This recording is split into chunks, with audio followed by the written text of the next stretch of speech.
So, your book, 2012 and Beyond, what does that mainly cover? What do you cover? What kind of that book is interesting. I love that book. You know why? It's funny. I wrote that book back in 2008, and it's funny because it was just at the beginning when the 2012 books were coming out. Well, so they've got self-publishing and all this stuff going on, and anybody can publish books now. So what happens, and that's great. Hey, don't get me wrong, but what happens is, if you write something on a subject and it becomes like a trendy topic, forget about it.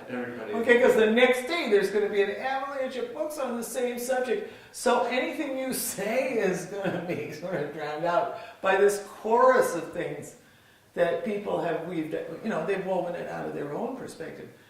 So the 2012 book, when I'm in the process of writing an article right now about what I see taking place in 2012. And I decided to go back into that book to see what I had already written. And essentially, basically, it's all taken place, except the one thing. I mean, they asked me to, one of the things that was part of the deal with that book, and nobody knew enough to stop them from needing me to do this. They needed me to pick a date for the pole shift, which is totally absurd, thing to do. So I had to do that, and I think that, if there was any flaw in that book, it was that I picked a date that wasn't the date that the pole shift is happening on. But the rest of the information is pretty accurate. What's going on right now is beginning to reflect all of that. The other thing that's going on right now is, and this is interesting, because this is, maybe about as powerful as the Uranus-Pluto square. You have Neptune in Pisces moving into a conjunction with Chiron, and those two bodies are close enough to each other right now to be, what that does basically is it brings the question down to what is it going to take for us to heal ourselves?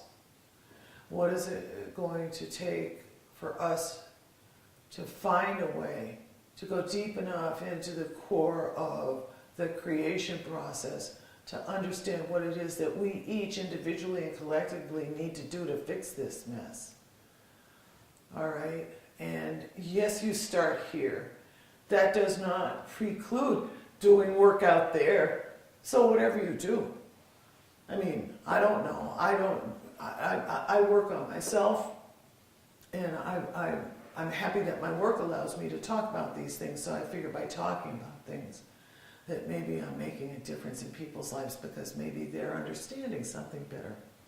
I think the Neptune and Pisces thing is important because what that's going to do is that's going to open up the spiritual piece, and that's what needs to open up right now. Now the problem with Pisces, it's the highest and the lowest, so it goes from absolute exaltation, spiritual exaltation and ecstasy, to the depths of despair and degradation and humiliation.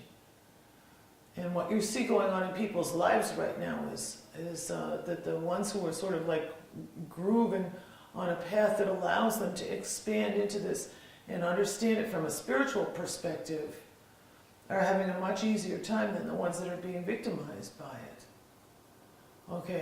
Because there are a lot of really, really weird things going on right now. And in the 2012 book, I pointed out a lot of them without really knowing what I was saying at the time. But as it turns out, death and pestilence and despair are part of all of this. I don't know why that has to be. Well, so in light of all that information you've been sharing, how about ATIH or Drew's work? How is that? Does that? Oh my God, are you crazy? There should be like a little express train, like a little Santa sleigh, that goes straight to those workshops.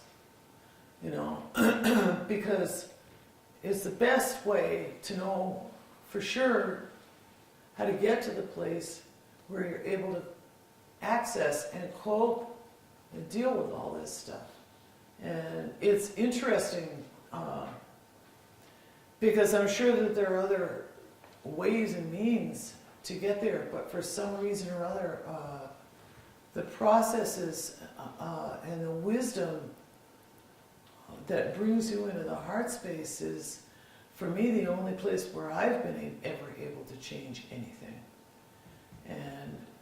And I'm just a beginner, but what I see as far as that work is concerned is that it has exploded into something that absolutely anybody can understand. And I think it's kind of the 100th monkey stimulator, really, for this knowledge that is really important for all of us to be able to get to right now.